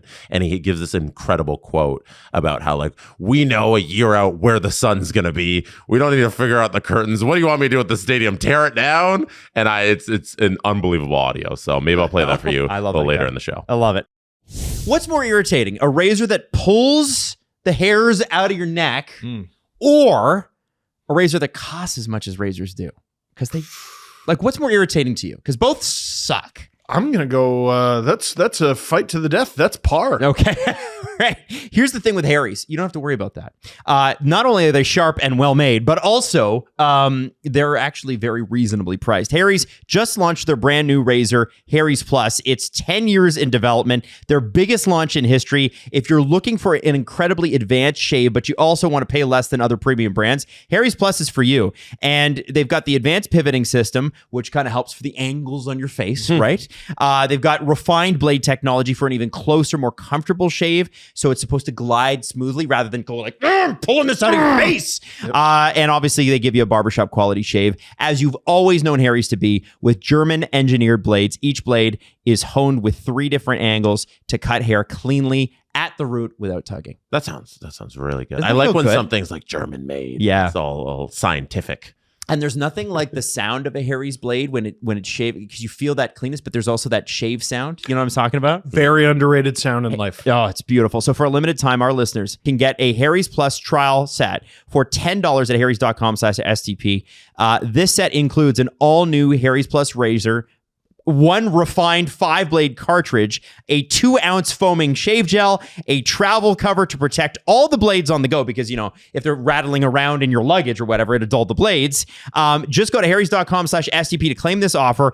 And after you purchase, they're going to ask you where you heard about them. So just say Steve Dangle Podcast or SDPN or whatever you want to say there. That would help us out too. Thank you so much. All your favorite NBA players are back, and DraftKings Sportsbook, an official sports betting partner of the NHL, is the place to bet on the NBA stars this season. New customers bet just $5 and get 3 months of NBA League Pass, plus score $300 if your bet wins, paid in bonus bets. Jesse, what are we looking for the NBA season? If you get that league pass, turn on a San Antonio Spurs game. Just go watch Wemby be a human on the court and do things with his body that people who are 7 foot, I don't know, maybe 11 he is now because he keeps growing, do what he does on a basketball court. It's unbelievable. He's the story of the game every game, whether it's domination or, they actually sort of contained him. We might never see a human like him play basketball at that tall and at that tall and skilled level. You got to cherish what you got in Wemby right now. And he's never had to learn to jump. Let's be honest. Download the DraftKings Sportsbook app and use the code SDPN. That's code SDPN. Bet $5 and get 3 months of League Pass plus $300 in bonus bet if your bet wins. In partnership with DraftKings, the crown is yours. Gambling problem? Call 1-800-GAMBLER. In New York, call 877-8-HOPE-NY or text HOPE-NY 467-369. In Connecticut, help is available for problem gambling. Call 888-789-7777 or visit ccpg.org. Please play responsibly. On behalf of Boot Hill Casino and Resort in Kansas, pass-through of per wager tax may apply in Illinois. 21 and over. Age and eligibility varies by jurisdiction. Void in Ontario. Restrictions apply. Bet must win to receive bonus bets which expire in 7 days. Minimum odds required. For additional terms and responsible gaming resources, see dkng.co/audio. Limited time offer. Ryan Huska and AI. Can we talk about that? Yeah. So Ryan Huska, if you don't already know, head coach of the Calgary Flames. The Calgary Flames are struggling to start the year, as many thought they might, because they can't score. They have won some interesting games. They do have a stud goaltender. They have some great young players coming up, but this is a team in transition. This is a team that has a young head coach who's trying to keep the guys going after a tough October. Sure. And he asked them about ChatGPT. I have not seen this. You haven't seen this? Because Adam, happy birthday. Oh my God. Happy birthday. So I pumped. saw this story and I was like, for my friend, He knows me. I'm not watching it. That's like a Christmas present right there. You're friggin' welcome. That's beautiful. You're- Jesse, let's play this clip and Let's see go. what Steve thinks. This is from the Calgary Flames thing they released called The Chase, I believe is what it's called. Here it is. Well, I went down a rabbit hole last night after watching this game here, and I put in, you guys use ChatGPT? I went down a rabbit hole. That's it? That's the one I have from the 8 seconds Yeah, that's the from whole him clip. asking them. Now, So what's your initial thought, Steve? I did see the quote. Okay. Oh my God. Like just that he used ChatGPT. Mm-hmm. I thought he was kidding. Like I thought he was making it up to be funny. And maybe like that's all we saw. Maybe he still was just trying to be funny. I'm looking for solutions. I haven't found any. So I threw it into ChatGPT. Now I'm left with the impression that he was serious. Listen. Why not just try it? Which I don't think is the answer you expected me to say. No. Punch it in and see what comes out. And if it's dreck and drivel, then you don't use it. I'm guessing that's what came out. Probably. I'm guessing what was at the other end of that we didn't see was you can't find the solution on a computer. Yes. I'm guessing that's what Ryan Huska said. Well, and I thought, I'm like, most of these guys don't even have an email address. Like they don't. Flames players? No, most NHL players don't have like a professional email address. They might have a personal one. So I'm like, when he's like, well, you guys use ChatGPT, I'm like, probably not. Blake.Coleman@flames.com. Yeah, like I don't think that's a thing. Anyway, I think they tried to institute some sort of like professional email policy, and they just found that none of the players were looking at them. So yeah, that was the 8-second clip that was making the rounds on Twitter. Here's the full version from Flames TV where Huska's talking about ChatGPT. Periods of those games, we've been better team, minimum. So I went down a rabbit hole last night after watching this game here, and I put in, you guys use ChatGPT? I put in 5 games. Goals that we've scored, I gave it a bunch of different things to go in there.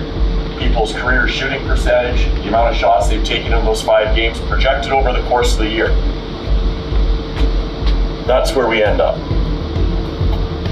Which leads to that on the year, 2.36 goals for during the year. For our team in here, love you all, and I So that's what he did with So he's serious as a heart attack. Oh, God. Does he not have people for this? No. I'm sure his advanced stats people were like, we could have told you that, Ryan. Yeah. This makes me like depressed for the way 2.36 goals a game is tough too. But this makes me depressed for like how the Flames are running their operations. Because don't they have like an analytic department that's running these things where like Huska shouldn't be doing this at home? But he went down a rabbit hole. I don't know if like is Ryan Huska's background good enough to be making these calculations and trusting chat.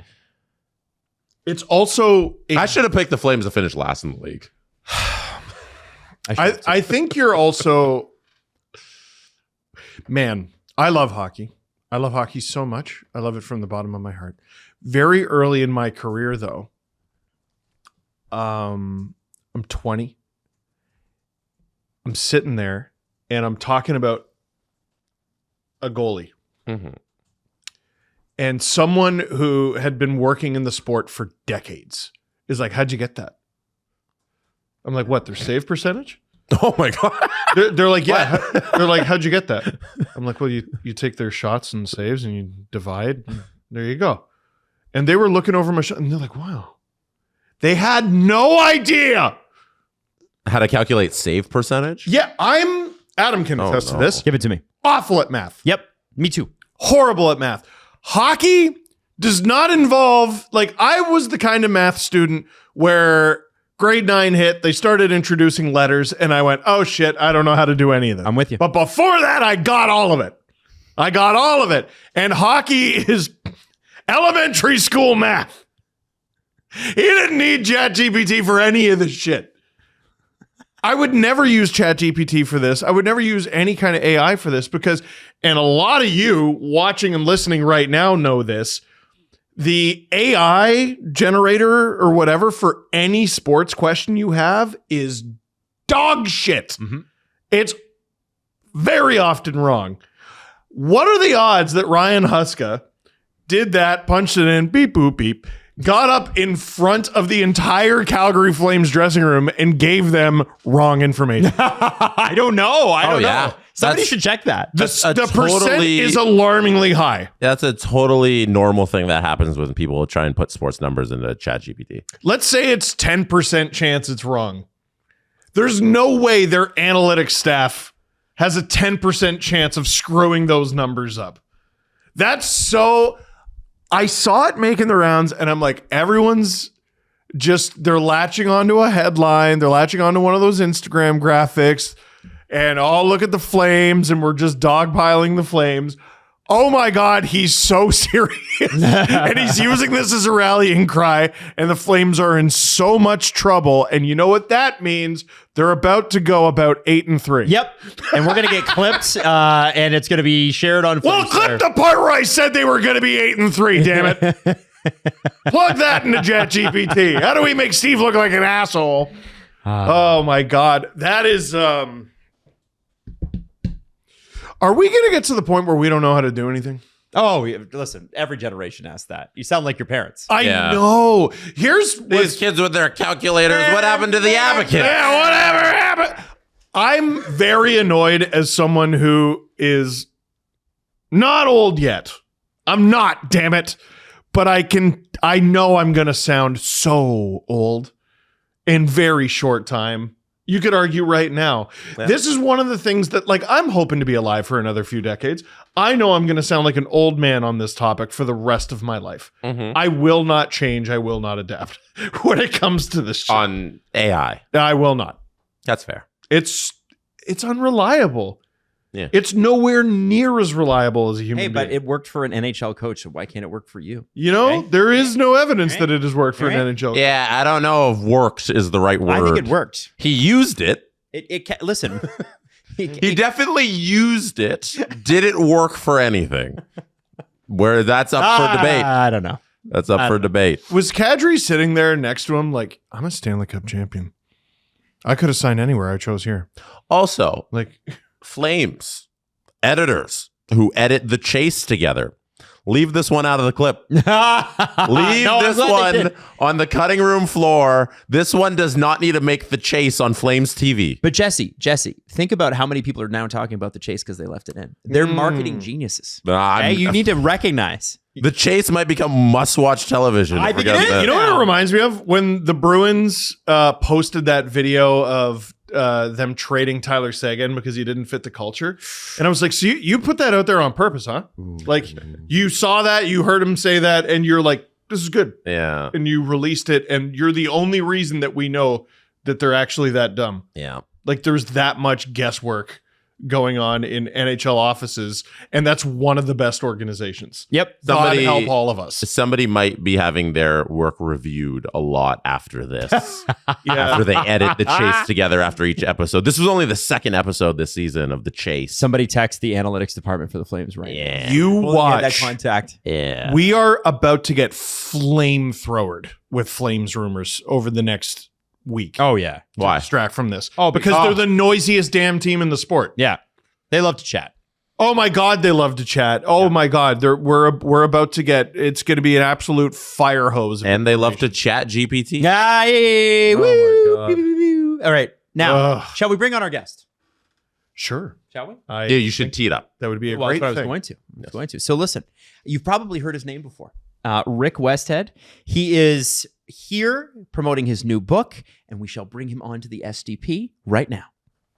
The book is called We Breed Lions by Rick Westhead, welcoming him back to the show. And this book is the kind of the sub-headline here is Confronting Canada's Troubled Hockey Culture. A thing I think that not a lot of people in this day and age really want to admit to. I mean, there was a time where we seemed like we were confronting it, and it seems like that tide has receded. But Rick, obviously you wrote this book, and it's more than just, what happened with Hockey Canada this past spring, but so many other stories in this as well. And I know that you and Steve were hanging out at your book launch last night. I hear it went really, really well. So I guess Open bar. Hey, we love that. I want to start really at the end, which is the Hockey Canada trial. And, we've seen so much and heard so much about the trial. And it seems like, to me at least, a lot of people don't want to do this anymore. They don't want to talk about it. And there seems to be a backlash and upswell against even mentioning it. Oh, I don't want to hear it, blah, blah, blah, blah. And specifically against you. I mean, you think about Kevin Lowe, who was tweeting about you saying you got cut from teams and never got any ice time. So that's why you're angry. Which is it's even on LinkedIn, weirder. yeah, which is crazy. We also know, my poppy just fell off. We also know that there was a guy who was approaching you at the trial. And I wanted to kind of start there and talk about this because releasing this book at this time is, there's a lot of people backing off subjects like this. You're leaning in. Can we talk a little bit about that? Sure. I mean, first of all, criticism on social media, like when people are posting things from anonymous accounts, why would anyone give that even a second thought? If you don't have the courage to put your name behind what you have to say, then in my mind, it's meaningless. So I really don't worry about the stuff on social media. And in fact, I'm on those sites less than I've ever been before. And I've actually got more time to do what I do best, which is do reporting. In terms of blowback, like, guys, we've been here before. We've been here with reporting on Sheldon Kennedy's case back in the 1990s, when there were so many promises made that, we have to confront this, we have to make changes so it never happens again. And then the news cycle moves on and people get tired of this because it's a tough subject to talk about. And guess what? We wind up right back where we are. One of the analogies I think is so interesting is in 2001 in the city of Boston, the Boston Globe did bombshell reporting on the Catholic Church. And the Globe in 2001 reported about how the church in the city was moving priests around the city, protecting them after they'd been accused of sexually assaulting children. And the response from the church in that case, that story actually turned into an Academy Award-winning film, Spotlight. I saw that movie. I loved it. My favorite movie. But at the time, the response from the church was remarkable. You had one of the most priests in the city of Boston calling for the wrath of God to come down on the media, on the journalists who were reporting this. You had people saying, well, why can't you focus on the good that the church does instead of focusing on these types of stories? One priest actually suggested that the children, these victims, were actually the ones who were seducing the priests. So when you tell stories that are uncomfortable truths, it's nothing new for people to push back because this is hard to hear, right? Especially if it's something that you identify with so closely. Look at the number of Catholics in Boston in 2001. Look at the number of people who might consider hockey a religion in Canada today. Mm-hmm. Yeah, Adam, that was a great question. I'm a big fan of both sidisms. So, Rick, as someone who is trying to destroy hockey, when will you finally be satisfied? Sorry, it's really important to get both sides in there. It is such an amazing game. Honestly, I love playing hockey. I play 2-3 times a week. I love coaching. Some of my best friends have come because of hockey. I remember when my younger son had cancer just during the pandemic, and our hockey community rallied around us. They were there for us. I remember one of Carter's teammates coming to our house. It was right after my son finished his second round of chemotherapy, and this kid shows up at my front door with a Slurpee or something and a sandwich, and it's end of February. It's like 20 below. It's snowy, and he says, "I got something for Carter." And he was doing something online with sick kids and he wasn't feeling great. And I said, it's just not a good time. And this boy, Keaton, said, that's okay, I'll wait. And that kid stood on my front doorstep for 45 minutes waiting just so he could see my son come to the door and hand him this gift to say, hey man, love you. We're all thinking about you. How beautiful is that? So there are fantastic and wonderful people. I don't only acknowledge that these people are in hockey, I celebrate it. And they're everywhere. However, two things can be true. You can have a sport that's fantastic with people who are terrific in it, and you can also have a sport which is protected and which has a culture where, look at the minor hockey, look at how professionalized it's become now, and then look at junior hockey where boys 14, 15, 16 are leaving their family homes and moving away, living with billet families, playing with teammates who are as old as 20, some cases older, and it just seems to me that that's a recipe for a disaster based on the stories that I've heard. I was hoping you could talk a little bit about that, because you get to the 5th chapter and that's about minor hockey and the racket it's become and bribery and corruption and all that. Which I think would shock a lot of people. By the way, you're just glazing over the fact that there's bribery and corruption in minor hockey. See, this is the thing, Adam. I think there's a lot that Rick says that people dispute, but this is one thing that it's item after item after item in that chapter that hockey people have told me over and over again for years and years. So I was just hoping you could talk about the subject matter from that chapter. What do I say that people dispute? Well, the truth, Rick. the truth. We've got the receipts, right? Like I think one of the powerful parts of this book is I understood that if this was full of stories from the 1990s, it would be too easily dismissed, right? People would say, "Oh, it used to be bad, but it's better now. It's fine." And this, I interviewed 58 men who played junior hockey in the last 10 years, right? And most of those are on the record. I sat at a coffee shop in Toronto having breakfast with the father and son, and listened as the son told his dad, he'd never shared this before, that in 2019. When he was playing junior, he had to do the hot box. Now, for people who don't know what that is, it's a rite of passage where, the first year players on a road trip, typically early in the season, are called to the back of the team bus. They're told to strip. They're told to jam together inside of the bathroom on the bus, and some coins are thrown in sometimes and through vents. And these players are all stuffed in together as close as you could be, and they're told you can only get out if you come up with the right amount of change. And again, that story was from 2019. Now, even since I finished this book, I've heard more stories. I've been doing filming with players. I'm working on a documentary kind of to complement this. And I've been talking to current major junior players about their experiences. And it may be true that things are getting better in a lot of markets, but there's still issues out there based on what players are telling me. How quickly did this all come together? Because the London trial, it feels like it just happened. We went all through that, and you have this giant book all ready to go and all these stories that currently just happened. So how did that process go about? Yeah, it was pretty quick. I mean, I've thought about doing a second book for a couple of years after the first book I wrote was on Joe Murphy and his story, and it came out during the pandemic. And I agreed to do this in the spring of 2024, so last year. And the writing, I mean, it was every weekend. It was a lot of late nights. It was trying to track down players and talk to them.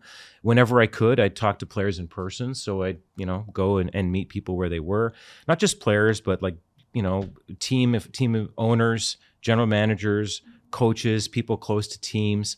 In cases of sexual assault victims, there was a case where 2 players from the Quebec Major Junior League, there's so much focus on the Hockey Canada case in London. It's not the only case. There's 2 players, Nicholas Dagg and Massimo Siciliano, who played with Victoriaville in the Q, and they're now serving 3-year prison sentences for sexually assaulting a young woman in a hotel room following a team championship. So in that case, I interviewed the Crown Attorney at length, and I also did multiple interviews with the victim in that case to talk to her about what that experience meant for her and how she navigated and how she's trying to move forward now. So there's no shortage of stories, but this came together really, really fast for sure. And I think on the stories you illustrate there, one of the through lines is people just supporting people in hockey just because they're other people in hockey. It's just, hey, you're one of the guys I grew up with in hockey, so no matter what you do in your life, I'm going to be by your side because you're another hockey guy like I am. It's true. Like, I'm glad you asked that. So a few people have asked me, where did the title come from? We Breed Lions. And I asked all these players I talked to, tell me about your experience in junior. What does it mean to be a junior hockey player in Canada? And one of the more eloquent players, we did a number of interviews, but the way he put it, and I'm paraphrasing here, he said, when you play junior, you move away from your family home into a billet home. You instantly become an alpha male in the community where you're playing. You can get into bars anytime you want, underage. You can talk to a girl anytime you want with ease. You can skip classes if you want without consequences. You quickly learn the rules of the jungle on the team. Rookies eat last after a team practice. Rookies shower last. If there's a front seat in the car, the veterans always get the front seat. And if they don't like the rookie in the back, they can jam the seat all the way to the back and turn around and smile and say, I can do this because you're a rookie, bitch. Civilians wouldn't understand it. What an interesting word. He said civilians wouldn't understand it. He said, we look around the room and we see 24 clones of ourselves and we know that we're better than everybody else. This is our culture. We breed lions. And how do you tell a lion to stop being a lion? And as soon as he said that, I thought, well, this is a gift. The title for this book. There's a title. Yeah. And the number of times I read that quote specifically to other players and said, can you identify with this? Does this sound familiar? Not one player told me, no, that doesn't make any sense. Almost all of them said, that is so on the nose. They get it. So how do we know, and there will be criticisms as there is with any sort of book of this nature. And it goes back to the Kevin Lowe LinkedIn post, which is one of the more bizarre LinkedIn posts I've ever read. Usually they're about business to business sales. I'm curious about how you, some people will suggest perhaps that this is a collection of just bad stories. And this goes back to, well, Rick hates hockey culture and blah, blah, blah, right? You're going to get a lot of reviews from people who haven't read it. How do you illustrate that it's a systemic issue? That it's not just, Rick cherry-picked the worst stories and these are all bad and he made a book about it and he's trying to profit off of it. Sure. Well, first of all, I'm donating proceeds from this to organizations like the London Abused Women's Center, organizations that fight gender-based violence, and other organizations like Jumpstart that are helping to try to open pathways to sports for young people. So this is about just trying to tell an uncomfortable truth, right? Trying to affect a change. That is my purpose with this. I suppose there will be some people who say, he just found 58 stories of players who had an axe to grind. Just 58. That's fine. But, one of the anecdotes in this story is about a lawsuit that was filed against the Canadian Hockey League.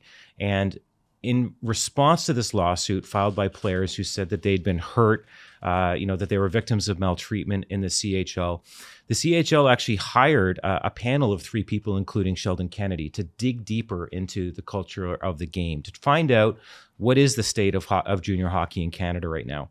So in connection to this, a market research firm called Leger in Montreal was hired. And Leger, with specific instructions, they were not allowed to go back for more than 4 years asking people about their experiences, and they were not allowed to ask about sexual maltreatment. So that's the caveat on this survey. Nevertheless, more than 650 current and past players who played from 2016 to 2019, their parents, coaches, and team officials were all connected with Leger. And according to that survey, I'm reading here from the book, 45% of players surveyed said they were aware of incidents of bullying or harassment in the CHL over the previous 4 years that had not been reported in the media. Only 3% of players said they had informed team officials or other authorities about incidents of hazing. Their survey also reported that 52% of families, hockey parents, believe that bullying exists in the CHL, compared to 32% of players and 25% of team coaches. So, I mean, don't take my word for this. Like, these players, many of them, like I was saying, have put their names to their stories. So this is for them to say. I'm just documenting it. But here is the truth. The truth is that the CHL did its own survey, and they found that almost half of the players they spoke to, just within that 4-year period, said that they were aware of things that had never been reported in the media that should not have happened. So I want to talk to you about this, and this is something that obviously, I'm father of a 6-year-old, and one of the things that we talk about right now, and I'm actually looking at the Toronto District School Board is suing Meta and Snap Inc. and TikTok for the rewiring of kids' brains, right? With the effect that social media is having on the classroom. They are in litigation right now. I'm curious about, for you, what you've seen in terms of the social media effect, and has this metastasized a problem that has existed for years? Like, does this make this bigger? Well, I think it's like we talked about off the top. Like, there's no accountability on social media, right? When you can create an account and post things that are hateful, racist, homophobic, xenophobic, without any repercussions, you're going to draw the worst of people, and you're going to get the worst comments. And so, for me, and I'm used to this, right? It's part of the bargain. I know I'm not in this to cover sports in the way that I did when I started my career. I think for me personally, this is more important. It's important to hold organizations accountable. It's important to give people a platform who've been ignored or overlooked. And it's important to try to make a difference, to try to make this safer. I hope that in some modest way that the reporting in this book is going to pressure more organizations to take this more seriously. If you go on the website of any minor hockey organization across Canada right now, and I haven't actually fleshed this out, so I'm curious what you guys think. How many organizations on their website make it really easy for families who want to file a complaint about maltreatment or misconduct or hazing? How many organizations make it easy to do that? I don't have a kid that plays yet, so I don't know, but I would assume probably not many, because that's not something you want billboarded on the front page of your website, right? Exactly. But wouldn't you? Like, if you have stuff going on in your organization, why would you not want to root that out? Why would you not want to hold people accountable for things like that? Well, yeah. I guess the answer is probably you run the show, right? Like, some of these guys have more than one job, and I guess they don't want to set up a snitch line for themselves. You know what I mean? So it speaks to the power structure that you talk about, so often in this book. I got to imagine you're a difficult person to surprise. What surprised you over the course of making this? I think just how candid players were. Mm-hmm. One of the players I spoke to, former players, was a kid named Ben Fanjoy, who played for Ottawa in the Ontario Hockey League. And at one point I asked him, why did you agree to talk to me about this? And he was so thoughtful with his answers. And, he came back with an answer to that question. He just said, unless we talk about this, what's going to change? Mm-hmm. And, his story was powerful. And, another player in the Western Hockey League, Liam Hughes, his was powerful. And Lucas Cullen in the Western Hockey League, his story is dynamic and powerful and compelling. And even players who played Tier 2 had something to say. I remember talking to a player named Wesley Reese, who signed with the London Knights and then went and played junior A hockey in Georgetown, Ontario. And he talked about just how hard it was to keep himself balanced. He's 16 years old. He's the new kid, in his first day in a new high school, and he's dealing with more than 100 requests on Instagram for people to add him. He's dealing with teenage girls sending him photos of themselves that they shouldn't be sending. So that can be a really hard balancing act for a teenager to navigate. And it also made me wonder, like, what kind of help are these guys getting? Like, one of the questions I've had coming out of this trial in London, where consent videos played such a pivotal role, like, I'm curious to know what you guys think. What would the answer be, Steve, if a junior hockey player went to their coach or their general manager today and said, I've been thinking about this. Should I be making consent videos to protect myself after I hook up with a girl? So the answer that I come up with is they'll probably say yes, on account of, I've never heard of that before, but like before this trial, it seems like the sort of thing most normal people would agree. If a buddy of mine needed something like that, I would have some questions, to say the least. But the one time I have heard of it, and it ended up going to trial, it would appear to have worked. The judge in that case, Justice Caracia, appeared to interpret that and many other things as indication of consent. So a GM or agent asked of that, I would imagine they would advise their clients, yes, that you should be getting that sort of thing. That's interesting. There's tons of stories of celebrities being like, even if you want to even come to my party, you have to sign a waiver, right? Like you can't. That was the rumor about. I won't mention any names, but a notable Canadian singer for a long, long time was like, you wanted to get into their house party, you had to sign a waiver that said, you were handing your phone in and to security and all that stuff. I'm curious, Rick, from the Hockey Canada perspective, because this is where it all kind of starts, right? I'm curious about what they've done, how this situation has changed the way that they approach this subject, and if there's been any progress on that front. Well, what we can say is that the reporting on this has led to change, right? Like the fact that Hockey Canada managed a slush fund that was funded with minor hockey registrations from Canadians coast to coast to coast, and was kept secret and was used to pay off allegations of sexual misconduct. The exposure of that alone is in the public interest. Hockey Canada's board has been overturned. The organization has also introduced a new independent third-party reporting mechanism so that when there are complaints of maltreatment and misconduct, they're investigated by someone independently. So this is all progress, but there's still a long way to go. Like, we talk even about that, they call it an ITP. That ITP typically deals with only issues involving national team level incidents. So not issues in, the provinces would typically handle.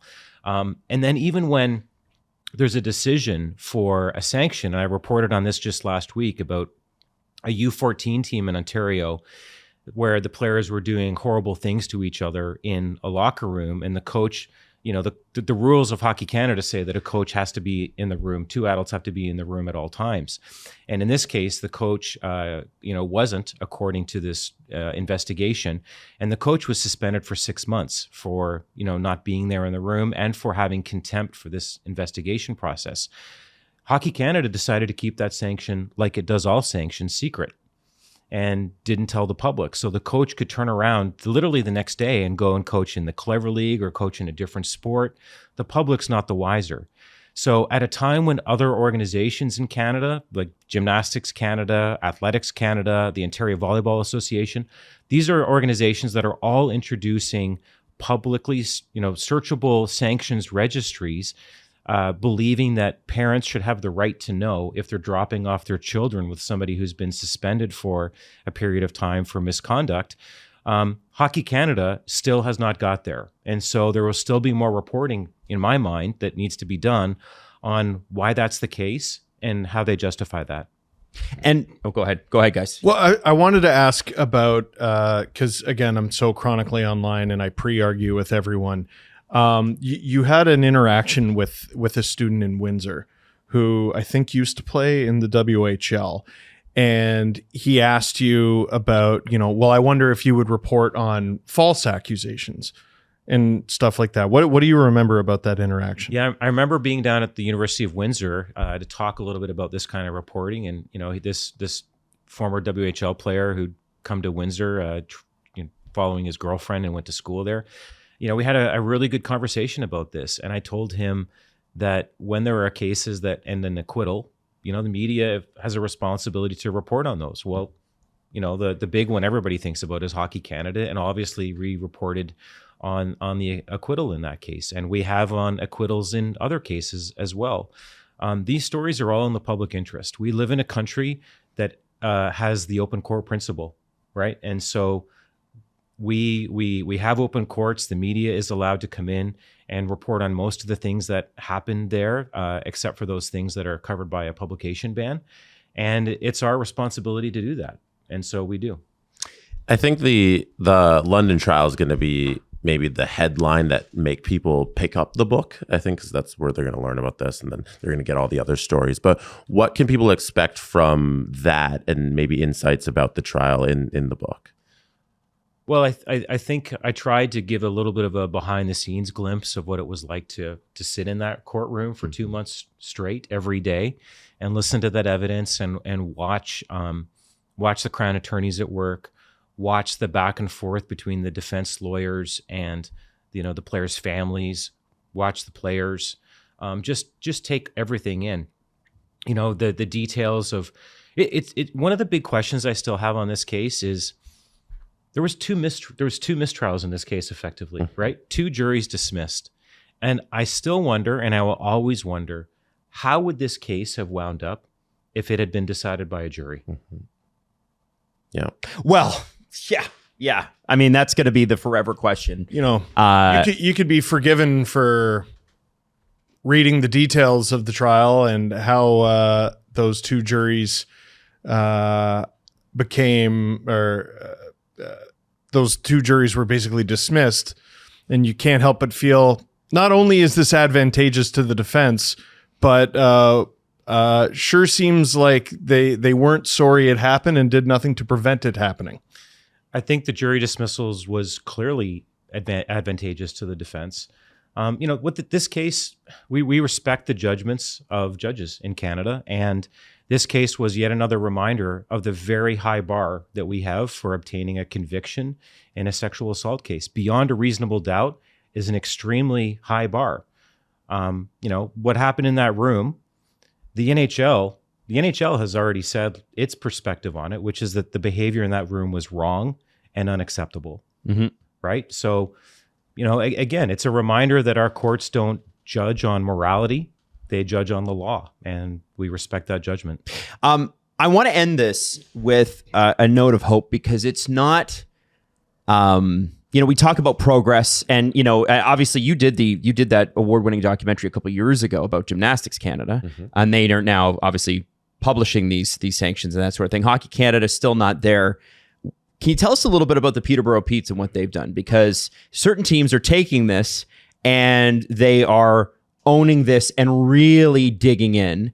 And this is, I had never heard about this, but and not really well publicized, but this is a sort of a brilliant tactic in order to explain this. I love what the Peterborough Petes have done in the last couple of years. One of the people I interviewed in this, listen, there are dark parts of this book, no question, but this chapter on the future and a pathway to a better future, I think offers real hope and real optimism. And the Petes brought in a man named Luke Ben Veltson, who's Australian, can't skate, but they gave him sort of unfettered access to their players in the locker room whenever.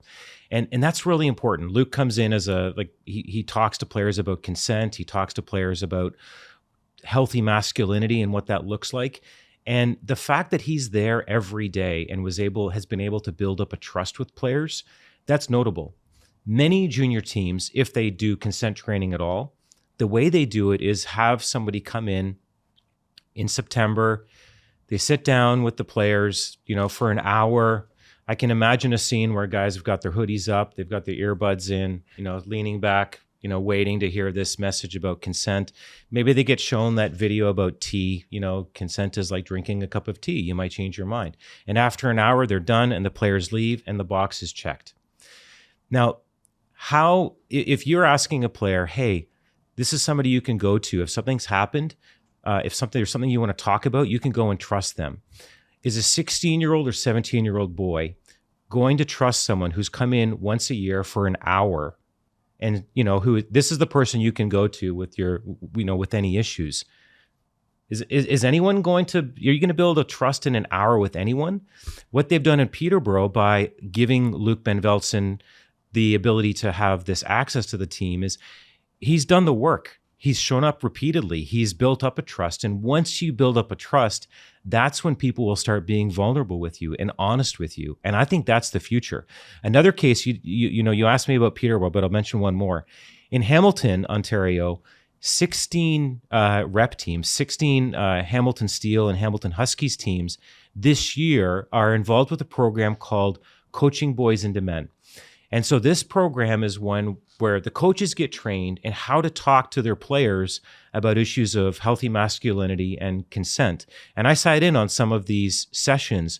And I remember watching this, one coach in particular, Jeff Toole, talk to these players who were 11 and 12 years old about these issues. And as he was having these very frank conversations with these boys, God, they look so young. I remember thinking, where else in their life are they having a conversation like this? Many parents don't like this conversation, even though they should be having it. But many parents won't talk to their boys about this because it's so uncomfortable. Mm-hmm. Are they hearing about consent issues at school? I don't think so. So maybe, just maybe, there's this groundswell opportunity where hockey teams across our country, all sports teams, can be this place where kids are actually taught about the right way to act. Mm-hmm. That's kind of the point, isn't it? Mm-hmm. Just because they breed lions doesn't mean they don't have to be gentlemen too. So We Breed Lions. It's a brilliant book, and it's, the subject matter is tough, but that doesn't mean that it's without hope. And I think that's the key here, right? Because everybody thinks, Rick, that you're all doom and gloom and that you're the Grim Reaper coming at them and that sort of thing with things that they don't want to hear. There is progress here, slow though it is. And if we don't continue to stay on it, that progress will stall, as it did after Sheldon Kennedy in the 90s, correct? Sure, yeah. And listen, I'm definitely not the Grim Reaper for people who feel like they've been abandoned and thrown away and forgotten.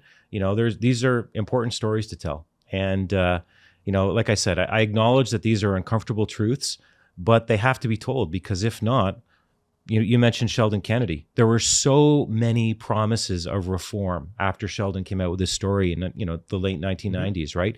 So many people in hockey and in Canadian governments who said, we can never let this happen again. We have to make sure that it's fixed, right? Well, guess what? It got forgotten. People moved on. The reforms that were promised were abandoned. And we wound up with a system that is still frail and needs to be addressed and needs to be improved. We do this for our kids. Yeah. Right? Yeah. Who amongst us does not want hockey safer for everybody who plays? All of us do. And Rick, I just want to say this on a personal note.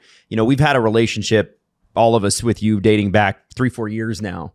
And our respect for you is always at the height. I marvel at the fact that you can touch these issues, go in head first in these issues, and still are able to smile and have a good time and play hockey 3-4 times a week and that sort of thing, because I don't think I could handle it. And I think a lot of people would admit the same. What you do is quite special. And so I just wanted that acknowledged today here on this show. We have so much respect for what you do. Thank you. I didn't choose this. I didn't go looking for these stories. After I reported on Kyle Beach's story extensively, I looked it up. Actually, I did more than 40 stories on that issue back in 2021. And my inbox ever since then has not stopped. Like to this day. Like today. With people coming to me with stories that need to be told. So, I would love it if I was only doing stories on the Canadian men's national soccer team as we get ready for the World Cup next year, or, fantastic people who work in hockey. But the people who are coming to me with stories are saying, we don't know where else to go. What other sports media want to tackle this? And I would love it if I had more competition in this space and there was more reporters like Katie Strang, people who are committed to doing the work, this kind of work. At the same time, I acknowledge it's hard work. It takes time and resources. not a lot of media can actually go down that road. But man, I wish there was more of us. Rick, we do too. We Breed Lions, confronting Canada's troubled hockey culture. Pick it up either in digital form. You do have the audiobook as well. Thank God for people like me. And it's really good. And it is in your local bookstore, so check it out. The Steve Dangle Podcast. Follow the guys on Twitter at Steve_Dangle, at Adam WYLDE, and at Jesse Blake. Connection complete.